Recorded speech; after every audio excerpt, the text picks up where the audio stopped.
for coming to the community outreach tonight. My name's David Miller, and I work with Nature's Remedy. I'm going to basically just go through the presentation, but it's a little structured, so I kind of like to talk to people as opposed to just follow too much with my presentation here. But there are certain aspects of the meeting that I need to touch upon and want to touch upon.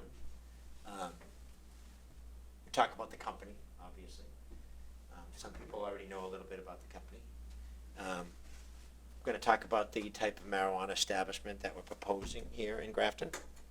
We'll talk about the security aspects, preventing any diversion to minors, which for a cultivation is not as big an issue, of course, as it would be if it was a dispensary here, right? Retail dispensary.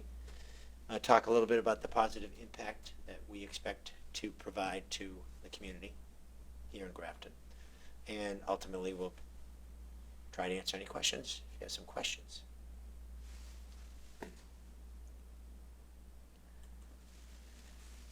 So I've been with the company now about a little over 3 years. I started working with John Brady and Bob Carr, who are the two founders of the company. Bob initially had decided and wanted to try to get into the cannabis industry up in New Hampshire. They only gave 4 licenses in New Hampshire. At that time, it was only medical, right? It's still only medical up there. But he didn't win one of the 4 licenses, but he learned a lot about the process. He learned a lot about medical cannabis in general.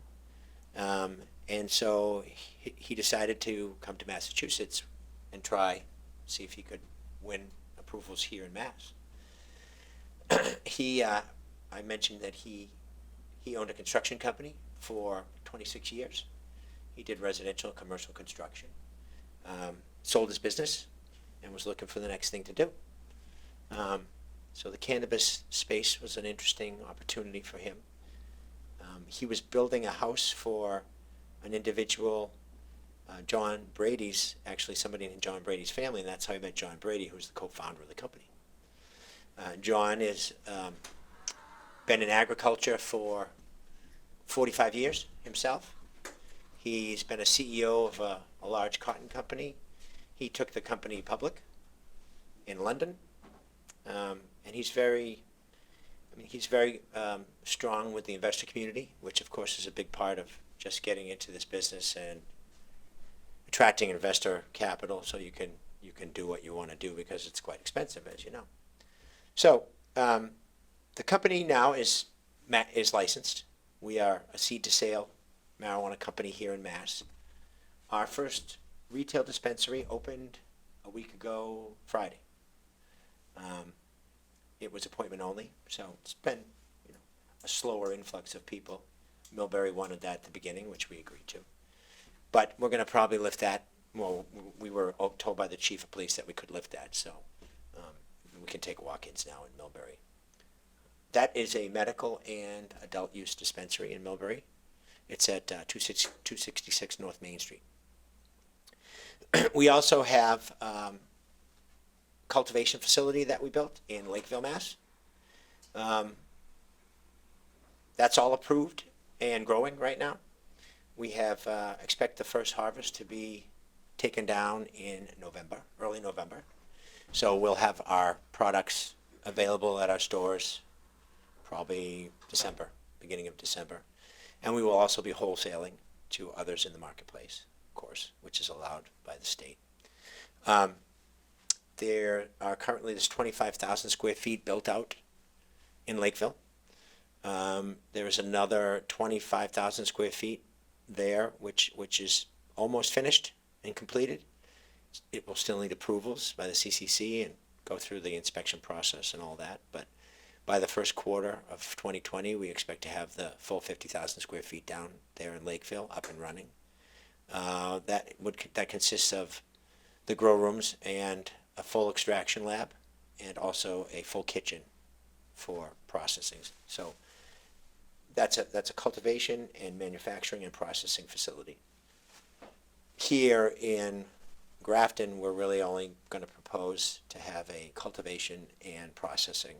We probably will have kitchen here, but we won't be doing any extraction for, for oils and for distillates and concentrates and things like that. You can have the 3 licenses for recreational in Massachusetts by law. Our second dispensary will be opening in the first quarter in Tingsboro. I don't know if you know where the Pheasant Lane Mall is. It's very close to the Pheasant Lane Mall. That is actually a mirror image of the building that we built in Millbury, which is about 3,200 square feet, the dispensary itself. Also excellent parking like in Millbury too. And our third dispensary location will be in Worcester, and that's going to be in Southbridge Street. We have a hearing actually tonight, hopefully for the, we got the special permit already approved, but we were just going through parking. So hopefully we'll get that tonight and continue to move forward there. But that would be the third location that will be open. So what we've decided to do is propose a cultivation facility here in Grafton. And I'll, talk about that, a little bit more as we get farther on the presentation. But we did come back and obtain the host agreement with the town for the recreational, for a marijuana establishment, if we get through all our permitting approvals, and also the state has to approve it. So it's not happening until all those approvals and hurdles are passed. So just a little quick overview. The location that we've chosen or proposed is 8 Millennium Drive. Because we have the cultivation already built down in Lakeville, we have a lot of experience now building these cultivations. And we're going to similarly build a cogeneration facility there, which will produce our own electricity. We're going to have generators. That would be gas-fired generators. We would only need to use power if there was a problem. We need to back up power from the grid, but we'll be off the grid. We are also in Lakeville a green energy certified facility. So with the generators, you take the heat off the generators and you capture the heat and use that additionally to warm the rooms in the winter. And you can also take that heat from the generators, put it through a thermal chiller. It's a process that was invented by Einstein. It's kind of like a coal pack. When you smack a coal pack and the chemical reaction creates a different temperature. We put that heat through the chiller and it gives us the coolness we need in the summer to keep the rooms at the right temperature. We'll be recirculating and reusing the water down there as well.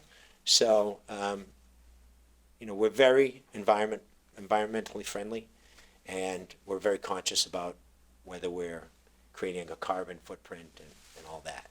So we plan on doing the same thing here, keeping on that same theme, and being very conscious about the environment. So here we plan on initially 30,000 square feet. There'll be 2 floors in this building, so you would have really 60,000 square feet when you look at the floors. There is a potential expansion of, I think it's 27,000 square feet initially, but we're certainly a long way from that. We would start with the 30,000 square feet. And we're going to have a kitchen, as I mentioned earlier, in addition to the cultivation. Or proposing. So I talked about this already. We actually were the first facility in the Northeast, and we believe we're the only site in Massachusetts that utilizes that tri-generation technology. Yep, I already talked about this. This is just a picture of the location. I think everybody knows it's not very easy to see, obviously, but if you go through I think it's Centec Park, to get to the location. There aren't a lot of residential neighbors in that area. It's more industrial. There won't be a lot of traffic anyways because it's only going to be a cultivation. It's not a retail store. Traffic is always a concern at these, always comes up in discussion. It'll mainly just be the employees that come in there. So I don't think it's gonna be negligible in terms of traffic impact. We're compliant, of course, with all zoning in the town as well. We we plan on having 2 8-hour shifts, and we'll probably likely have employ about 50 people. And I talk about that as a benefit later on. 25 per shift is about what we expect, using, our experience from Lakeville. So talking about security, obviously not being a dispensary, just being a cultivation, there are guidelines that the state puts out for security for all these facilities. They're very stringent, they're very strict. Cameras have to be positioned correctly. You have to maintain and keep a log of all the tapes. If you make a mistake, the CCC will shut you down. You have to be compliant in every way. So we plan on obviously working with the chief of police. What he wants, he gets, of course, and most of the chiefs that we deal with have their own pieces that they want covered, but they also refer to the state regulations and realize that they're very stringent. You won't be able to get in this facility unless you have proper identification. And even within the facility, you wouldn't be able to just walk into one of the cultivation rooms unless you have proper authorization to get in those. And again, everything is cameraed around the facility. Lighting will be adequate. Parking will be adequate. So that's pretty much, the situation regarding security. It'll be very safe for everybody. So with regard to our impact, on the community, I think that whereas we're just cultivating here and not dispensing, that in and of itself is, I think, perceived as less of a potential problem.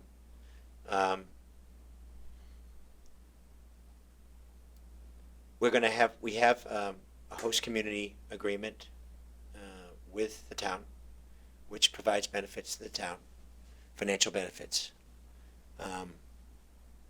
We're going to be making charitable donations that the town will be able to funnel towards its choice every year. I think that's $10,000. But with just forecasting, with the kind of revenue that we would expect, to come from production here at the facility, we could provide up to $500,000 a year to the town as a financial benefit. But that would be, the top end, right? So it could be anywhere in there. We don't know yet. But what I can say is that I know myself that the cultivation situation here in Mass, it makes sense that most of the cultivations that are open were the medical cultivations, because when back in 2016, when medical was approved, you had to be vertically integrated here in Massachusetts. So the only way you could get into the business as a medical entity was to have your own facility to grow, process, and sell. That changed when the recreational business, or when the recreational adult use was approved. That vertical integration piece went away. So all of those companies, though, that started as medical companies are the ones that have the grows, the cultivations, functioning now. It takes a lot of money and it takes a long time to get it approved. So they're basically supplying the market right now. So, and we'll be one of those in a couple months, right? We recognize, though, that there is a lack of product. I mean, you probably have read about medical patients feeling that they're squeezed and they're not getting the appropriate attention because companies are selling to the adult use market, and they're taking the supply. So the state did tell these dispensaries that they need to keep some product for medical patients as well, right? Which is important. Well, we want to grow enough so that we can help the supply issue here. There are a lot of cultivations that are in the process of trying to get approval, but I just know how long it takes. You know, the state's not, it takes a long time to get through the process, and it takes a long time to build a cultivation. And you're talking about millions of dollars. So if they have to still attract certain investor capital to do it, that additionally is going to slow things down. So I think for the next couple of years, you're going to see a tight marketplace with regards to supply. 28 adult use stores open now. I would have expected probably double, if not triple that right now, but that hasn't happened. And you know, the CCC's being being very careful, and there's nothing wrong with that. But it's difficult for the whole state to be supplied by 28 stores. So that's really what I wanted to touch upon. I'm sure there's some questions, or I hope there's some questions about, you know, about us or about what we're trying to do here. Go ahead. Are you cultivating just for other locales in Massachusetts, or will you sell it over the web? So we're really cultivating for our stores, right? That's what our intention and strategy has been from the get-go. And we were and started as a medical entity. So we were vertically integrated, and we had that mindset when we started. Then when the adult use market came about and you were able to wholesale, that's a whole different story. And we will be selling product, if we have it, to other stores. You know, I think all the dispensaries want to have a full menu and a varied menu, so that when customers come in, they have an opportunity to buy different things, right? So they'll have their own products, but they'll have other products too. So it's going to be sort of a collaborative environment, and that's interesting because I see that now. With regards to the web, you can't. So you can buy something through the internet, but you have to order it through the internet, right? You can't just go onto a website and buy something unless they're a licensed seller, right? So if they're licensed, like our dispensary in Millbury, you could go into Leafly, and you could order something. You have to come and get it picked up, because the delivery hasn't been. It's been approved, but it's not yet apparent, right? It's not existing yet. So eventually, though, there will be delivery. So you'll be able to have it delivered to your house, but that's going to be a little bit ways down the road. Right now, there is delivery in the state, at a few medical locations will deliver, because the town has embraced that and has allowed that. You have to get your approvals through the towns and the state for everything. So that's the question. Yes.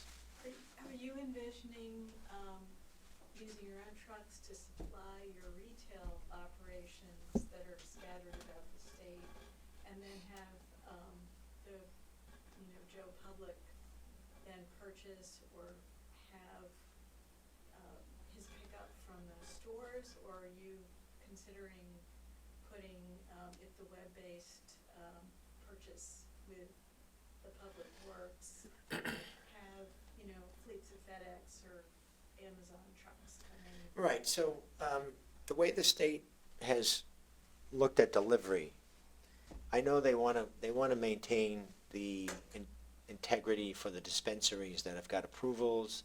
So you would have to still get product through a dispensary, and there's going to be a license for being a deliverer, right? And you'll have to set up an agreement with dispensaries to deliver for them. And this is still a ways away. We're still just opening the first dispensary. So the state allows you to deliver. It's a special vehicle. It has to abide by the regulations. There has to be a safe in there. You have to have 2 people in the vehicle at all times. You have to notify the chief of police when you're making deliveries. You have to change your delivery routes. All this is state mandated, which is good. So, we have all that, and we'll be taking product from Lakeville. We'll be delivering it to Millbury. We'll be delivering it to Worcester, to Tingsboro. If we're approved and get the cultivation built here in Grafton, we'll have the same delivery vehicles, and they'll also sell to other dispensaries, right? So then you would deliver maybe to, I don't know, say Netta in Brookline, although Netta's got so much business. Well, actually, they probably would buy from you because they have so many customers. know if you read, they had 2,500 customers a day going to that dispensary, because it's the only one near Boston that's open. Does that answer the whole question, or did I miss something? Well, what I was trying to understand is, you had said during the presentation that there was going to be minimal traffic impact from the employee vehicles. Right. Which I understand. Right. But, I guess a longer term concern is Delivery. there going to be impact from the distribution, the trucking that will potentially occur? Yeah, it's an interesting point, and I can't speak to a lot of experience yet, right? Because our cultivation will just start delivering products to our dispensaries in probably early December.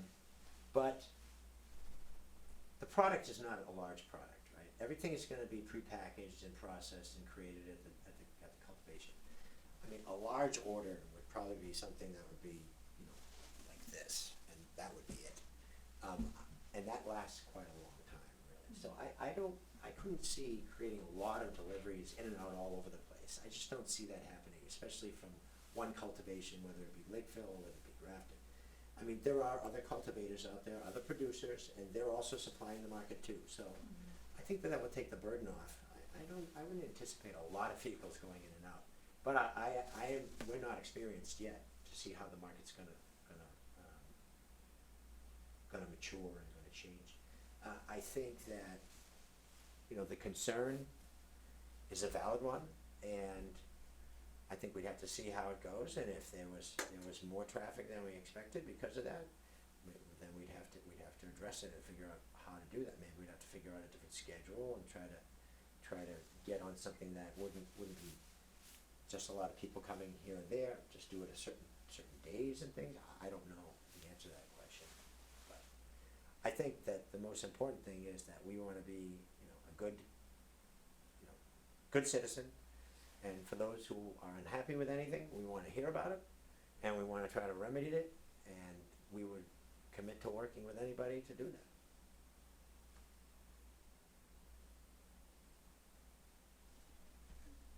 I'm pretty sure that when this comes back to the planning board, we will be asking about what you know about the traffic. Delivery traffic, Well, because that's really the main traffic. Right, we can, we'll just, certainly will be at least touching on that. And it's a good question, it's a great question. Yeah. Yeah, it's a great question. We always have to talk about Did anybody else here think that it was gonna be a retail outlet? Cause there were a few that didn't think it was gonna be a There was, retail. fear. Just cultivation. Yeah, we already have the 3 licenses, and I think we're just gonna focus on those and then the wholesale. But Grafton was always good to us, always has been, very friendly town to work with, and we wanted to try to come back here and hopefully create some benefit from all the work that we did earlier.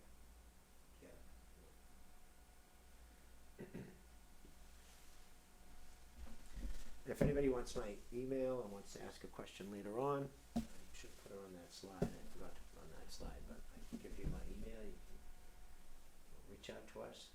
If you want to go over to Millbury and see what we're like there, you're welcome. That'd be a great thing for you to do, and we'd love to have you over there.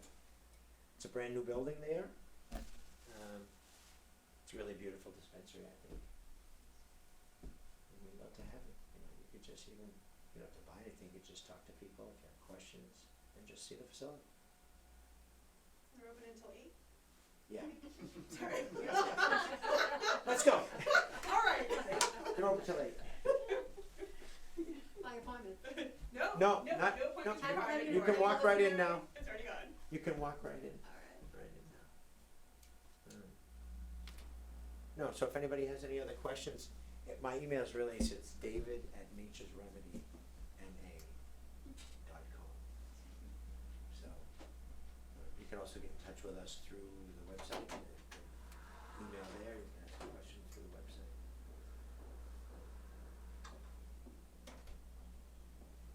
So what's your next step? Here? Hmm? So I think we have to come back for special permit hearings, get all our site plan work done, site plan review and special permit with the planning board. And I think those plans are in process, with the engineering that has to be done, the changes from the first site plan that was approved, all that. So as soon as we can do that, with the host agreement that we have obtained now and signed, and the community outreach, we would be able to submit an application to the state, and that is gonna take a long time, we know, so that would probably be concurrently working, and then we can work on the local permitting aspects and do it simultaneously, because it is gonna take easily 6 months before the state comes back and will give you a provisional license. And, I mean, you're probably talking maybe 3 months anyway, special permit. I don't know how many meetings that might take, I'm not sure. Yeah, it depends on the complexity, but Yes. given the location, the fact that you had received a special permit before for what was then in medical Right. cultivation, manufacturing, and retailing, this is not like you're starting from ground zero Right. here. It's, you're sort of really more revising plans, and given the location and particularly with no retail there, there's a set of concerns there that won't come into play Yeah. here. Yeah.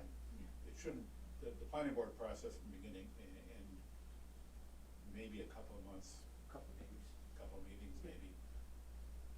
It shouldn't be, this is not far from the most troublesome project we've ever had to review on the board. Well, we'll be waiting mostly for the state, because the backup and the bottleneck is the state level.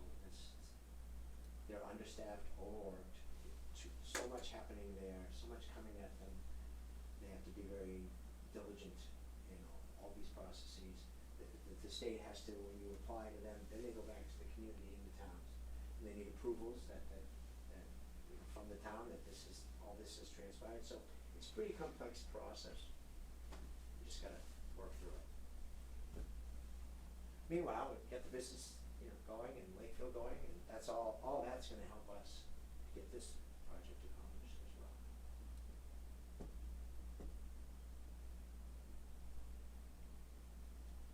Yes. Could you clarify something? So you Sure. had something going on in the town before for medical and retail, Yeah, so, and what happened with that? well, over time, when you start this process, when we started this process, we were just a medical entity. And then things changed when the adult use market became a reality. So, you're working on a number of locations, and I can speak to this directly because this is what I did. I would look at prospective communities and look at the zoning, get familiar with the zoning, sit down with the planners, start to know some, talk to them about who we were. You start working on that. And then over time, the business strategy becomes a little bit easier to see and understand, because you eventually have locations that might be a better business location from a dispensary standpoint, right, than a cultivation standpoint. The dispensaries, some of the zonings, for example, originally, a lot of the zoning was industrial, because they felt that nobody knew what this was, right? It's a marijuana dispensary. Let's put it in an industrial area, because it makes sense. I've seen towns put a zoning in that's mirrors their adult use zoning, right? Well, we're talking about patients, I would always say, these are patients that are going to this dispensary. You want them to go, into a darker industrial area where there's not a lot of population and not a lot of people. It didn't make sense to me, right? So that was originally. But then, over time, I think some of the towns and cities got a little bit better idea of what this was, and they started to open up the zoning. And particularly when recreational became a reality, then they started to look at it as a business.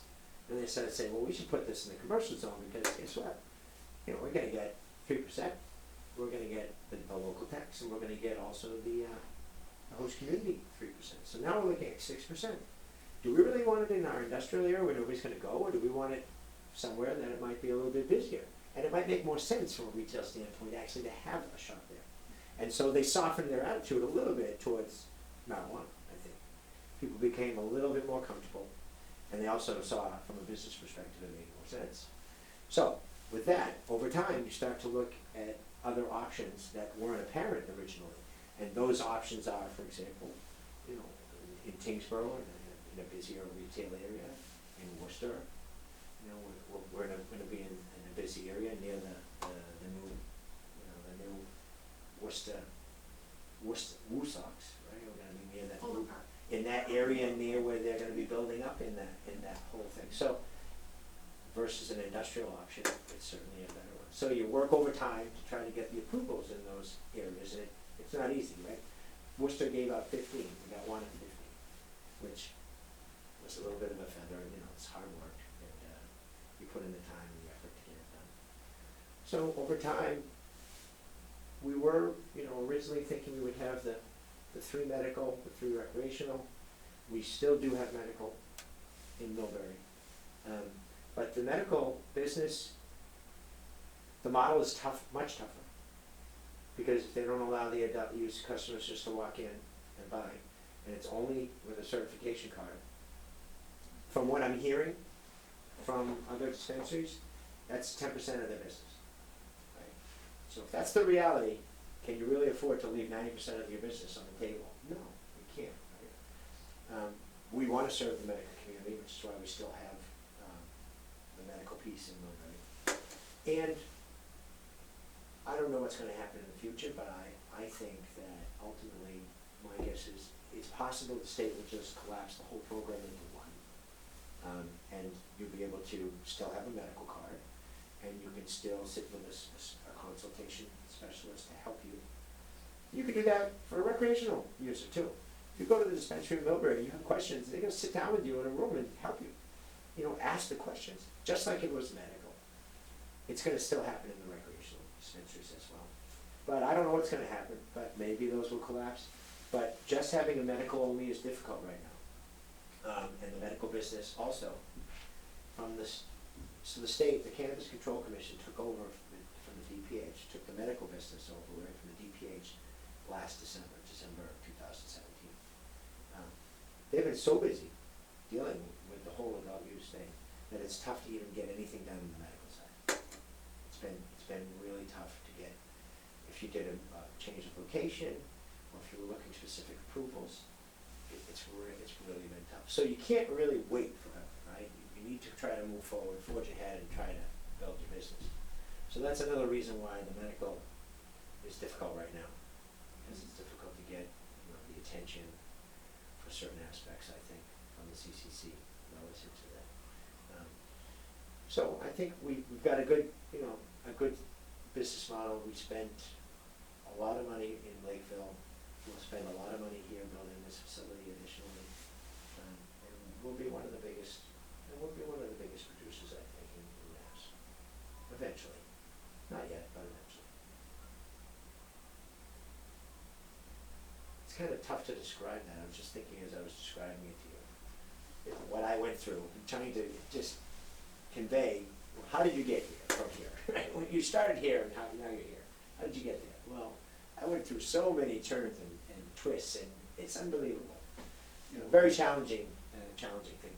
Yeah, when adult use came in, that kind of threw a curveball at medical. And everybody, Yeah. of course, and everybody. And there are towns out there that are just not, right? I can tell you right now, for example, Falmouth, a lot of the Cape towns have banned recreational. And unless you go to the Upper Cape, you stay down the Mid Cape or the Lower Cape, they banned recreational. I don't know why exactly, but it's their prerogative. But a lot of them still have medical.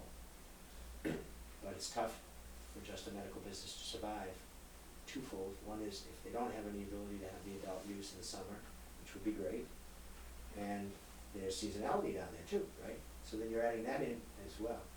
It's gonna be tough to have dispensaries go down there and just do medical business, I believe. But who knows what the whole landscape will look like in a few years. I see it changing, you know, every few Yeah, I years. think it's pretty fluid. Very fluid. The public With the attitudes vaping and thing. the acceptance of everything and the experience. You know, things are gonna continue to evolve, I'm sure. Yeah, it's amazing just in the last 2 months, in my opinion, how things have evolved. And I can imagine in another month, you know, with what Governor Baker declared the moratorium, the ban on the vape products, I mean, look, people are dying out there, so you had to do something. But now, where do those individuals who use those products go to get them? The exact same place where the problem exists, in the black market, where who knows how they're being made. You know, at least the thing about the regulated businesses is everything's tested. I mean, I go through these tests every day. They're tested, the products are tested. I can tell you that none of the marijuana producers in Massachusetts use additives when they create oils for cartridges and vape pens. They don't use any additives, none of them. But they've got to figure out the root cause of this, right? Because they keep finding instances of people getting sick. So, I mean, I agree with that aspect of it, of course. The regulated businesses, maybe they could have let those stay on, you know, and kept an outlet for people. But they still don't know for sure, so they're being more cautious. You know, Governor Baker was never really, I don't think, in favor of marijuana. I remember him saying when the regulations were promulgated that he wasn't for it, but he had to do it. So I don't think he was a big fan of that anyway. So he probably is a little more conservative with the industry in Mass than some might be. You know, I don't think that's gonna last for long. I think they're gonna find out what the problem is and move past it. And they'll also require companies like us to provide more ingredient information with regards to vape pens and exactly the process that they're making. Maybe they'll inspect the process. They're gonna do something that will put everybody at ease, you know, that they're not getting a product that might hurt them. Do you eventually see your retail outlets, kind of going to something like a Wegmans where you can go into a giant store and you can get alcohol in one corner and you can I get hope not. drugs in your. I hope not, and I don't think so. Okay. I hope not. You know, I'm asked that question, you know, in passing a lot. I mean, so there's so many communities in Massachusetts that still have a ban, right? Probably half. Now that's gonna change too, because I think they're gonna realize that this is more innocuous than they might have thought, right? And that's only gonna come through experience. Right? And then if there's a store in this town, and then there's 3 towns over here who ban it, and there's delivery, well, they're all gonna buy from that provider, or even go to that provider, and there's revenue lost for the town from a tax perspective and a host community agreement payment perspective. So they're gonna be looking at that, I think, too. But there will be a limited number of locations. If a town has 2, I don't think they're gonna just put another 5 eventually. I don't think that will happen. I think that those that got the 2 will be enough. They'll be able to provide what the town wants, what people want. So I don't think, this is my own conjecture, I don't know, but I don't think there'll be a lot more. So if you look at Colorado, you try to look at Colorado because Colorado has roughly the same population as Massachusetts, it's about 7 million. Colorado's got 1,000 dispensaries. The way Massachusetts is today, with all the bans in place, you probably won't get 200. And I don't think there'll be a lot more at that point. I think that'll be enough, and I don't think towns will just say, well, let's put a few more, right? Because then we'll multiply our revenue stream. I don't think that's not an accurate depiction. So, to your point, I don't think they're gonna ever mix alcohol and marijuana. I think that that's not a good idea, probably.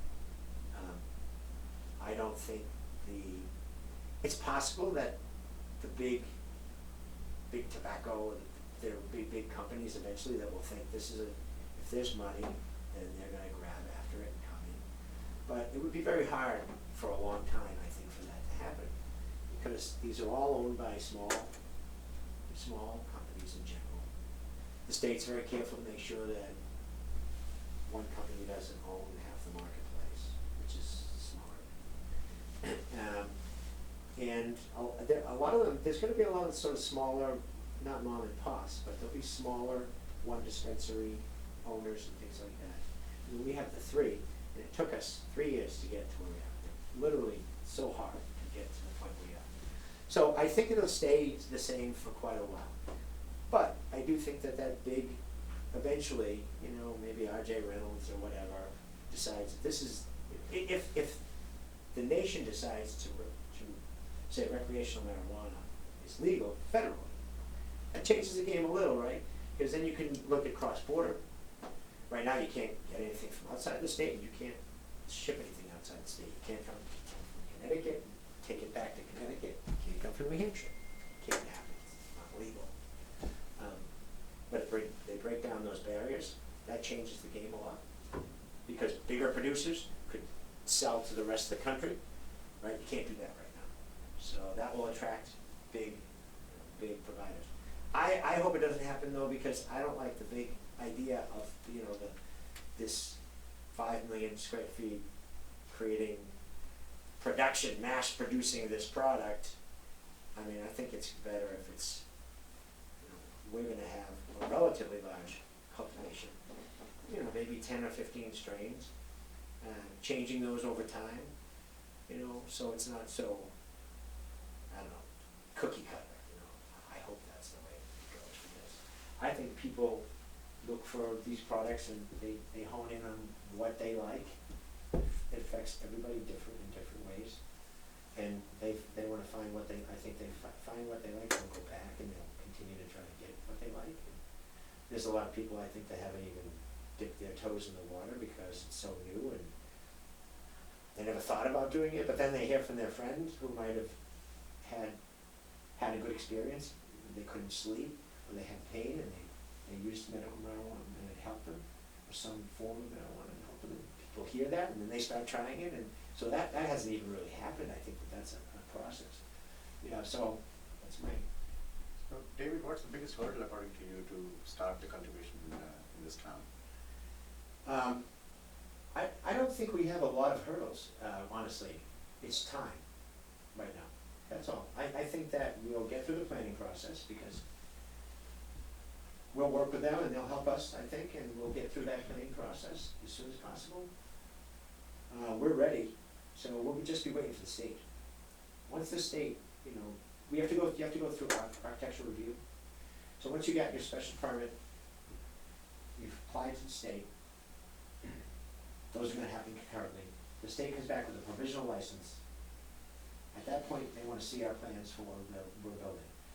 It's more applicable probably to dispensaries because the dispensaries have specific layout that the state wants regarding security guidelines and things like that. But for the cultivation, they still wanna see your plans. You have to show them what your security is gonna look like and what the floor plan and the rooms are. But you go to the state and then they approve that. Once they approve that, if you have your special permit, and the special permit may be contingent upon you getting your final license. It's hard to say, it's like a chicken and egg thing, but that would be fine. Once you get your okay from the state, you can start building.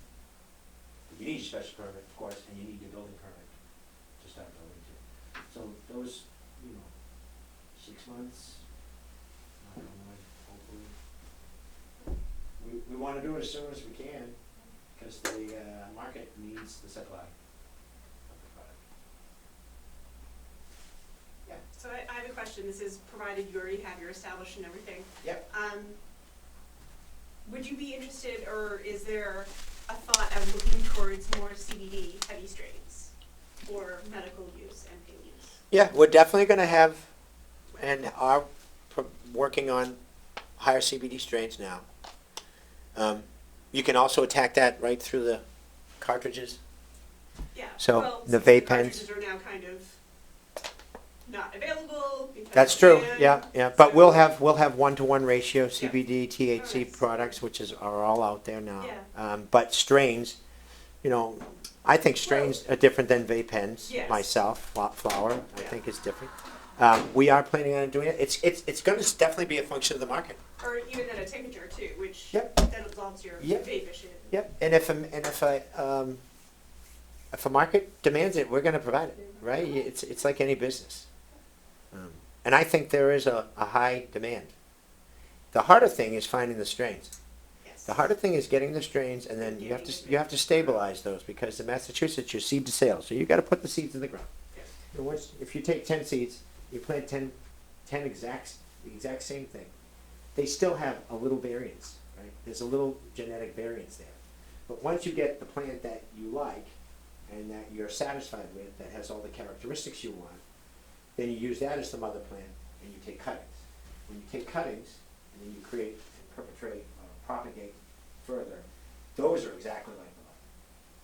That's how you stabilize it, so you know you're getting exactly the same thing every time. But in Massachusetts, you have to start as a seed, so when you start from seed, you have to get to that point where you've got everything stable, so. But to answer your question, yeah, we do plan on that, and that may become more important in the next 6 months, or who knows? Right? It's possible.